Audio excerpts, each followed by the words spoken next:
Todos hemos escuchado en algún momento de las proteínas, del cómo están presentes en nuestras comidas favoritas o dentro de nuestro cuerpo.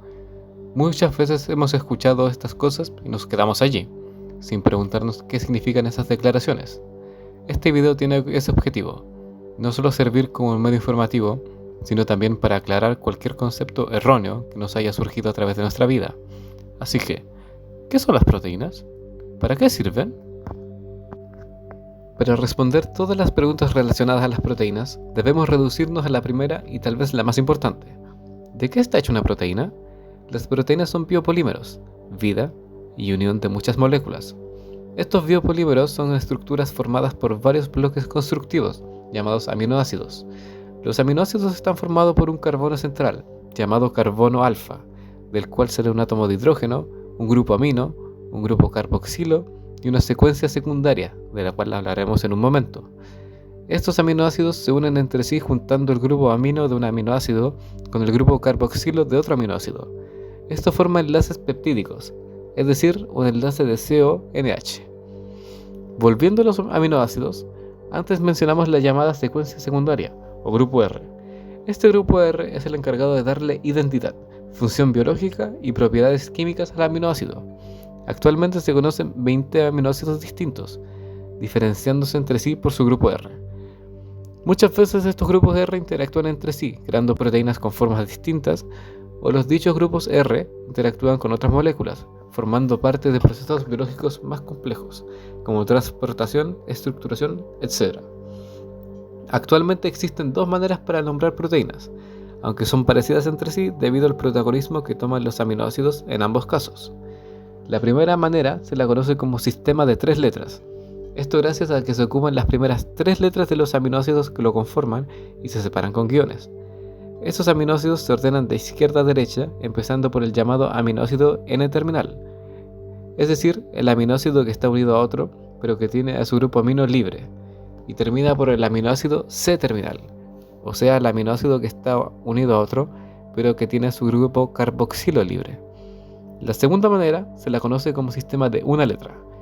Las únicas diferencias con el sistema de 3 letras es que ocupa una en vez de las 3 letras de los aminoácidos pertenecientes a la proteína, y aparte, estas no están separadas por guiones. Este sistema es el más ocupado actualmente, por su facilidad y para trabajar en genética molecular y en bases de datos. Ya sabemos bien qué son las proteínas y de qué están formadas, pero ¿cómo puede crearse una molécula tan compleja? Como sabemos todos, las proteínas son moléculas naturalmente orgánicas, y por eso hace sentido que su origen venga del orgánico. Todo empieza desde el núcleo celular y su material genético. Desde allí se libera un ácido ribonucleico mensajero o ARNM al citoplasma de la célula, donde es interceptado por ribosomas.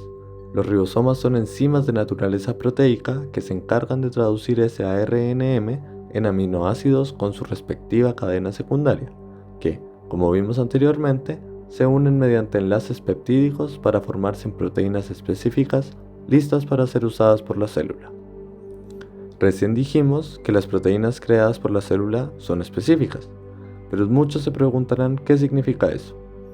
Resumidamente, ya mencionamos cómo los grupos R daban identidad a los aminoácidos, pues resulta que la combinación de estos aminoácidos distintos crea distintos tipos de proteína con distintas propiedades químicas y funciones.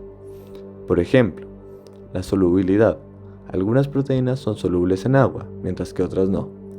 Las que sí son solubles en agua lo son por su forma globular, es decir, tienen forma esférica, mientras que las no solubles en agua se debe por su forma más lineal, casi como si tuviesen forma de fideo. También tienen comportamiento anfótero, es decir, pueden actuar como un ácido o una base, volviéndose inmunes a los cambios en el pH del medio. Otro ejemplo es la capacidad molecular única, la desnaturalización y renaturalización.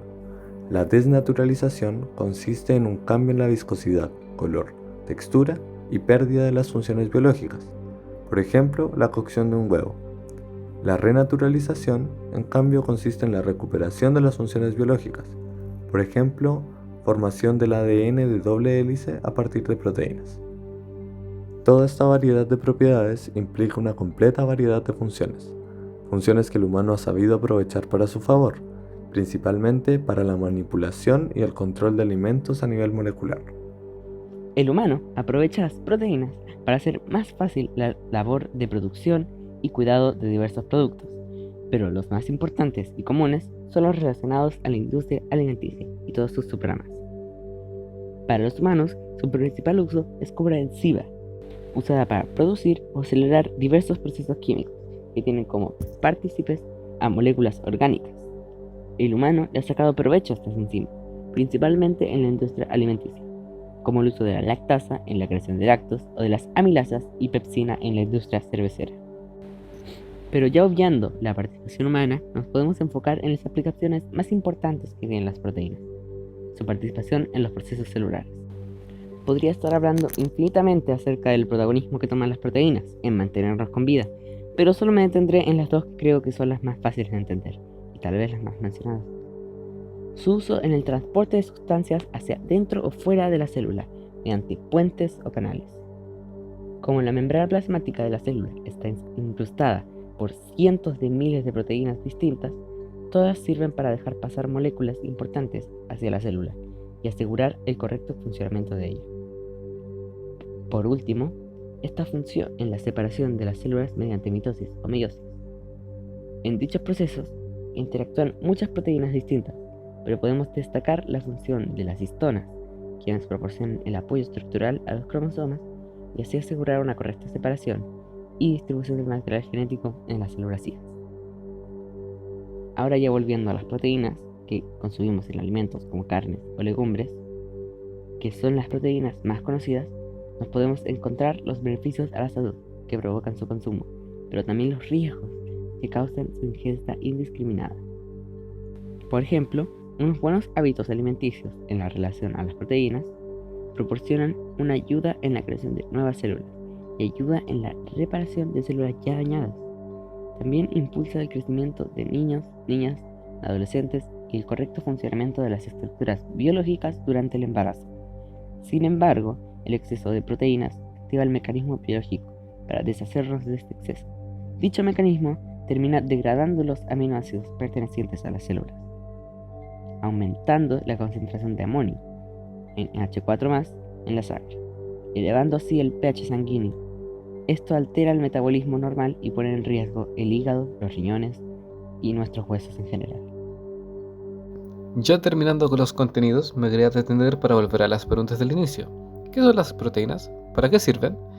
Siento que hicimos un gran trabajo respondiendo a esas preguntas. Siempre procuramos dejar el contenido simple, con intención de no alargar el video o entrar a áreas del conocimiento biológico molecular más complejas que podrían causar más confusión que claridad. Sabemos bien que las proteínas son moléculas biológicas formadas por aminoácidos distintos, que cumplen funciones distintas y tienen importancia dentro del cuerpo de todos los seres vivos. Sabemos que sirven para mantener con vida a toda la materia no inerte y que incluso han sido domesticados para ayudarnos en los productos que consumimos. También sabemos sus beneficios y peligros directos e indirectos para la salud. Todo esto no ha sido más que una pincelada acerca del gran mundo de la biología molecular, pero creemos que la intención del video se ha cumplido. Explicar las proteínas para saber de qué está hablando la gente cuando dicen cosas del día a día como la carne tiene mucha proteína.